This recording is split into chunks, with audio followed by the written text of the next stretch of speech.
इच्छा असते की शनिदेवांचा आशीर्वाद घ्यावा आणि अतिशय जागृत देवस्थान आहे. मी वर्षानुवर्ष इथे येतोय आणि प्रत्येक वेळी शनिदेवाचा आशीर्वाद घेतो.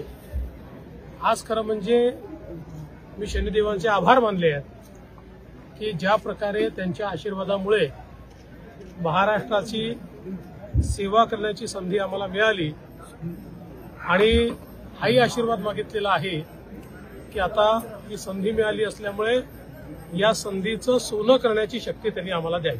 साहेब, बीड प्रकरणामध्ये आज आरोपींना मोकांतर्गत कारवाई झाली तर कुठेतरी समाधानाचं वातावरण तयार झालं आहे.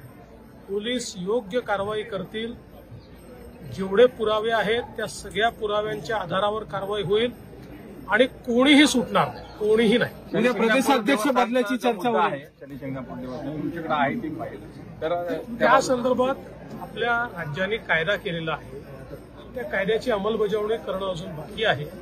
लवकरच आम्ही निर्णय घेऊन जो काही विधानसभेने कायदा पास केलेला आहे त्याची योग्य अंमलबजावणी मी करू. उद्या नवीन प्रदेशाध्यक्षाची घोषणा होणार असल्याची चर्चा आहे. नाही, सांगा ती गोष्ट. अजून माझ्यापर्यंत चर्चा पोचली नाहीये. सर, देशमुख कुटुंबियांकडून त्यांची मागणी आहे की या तपासाचं नीट होणार आहे, काही काळजी करू.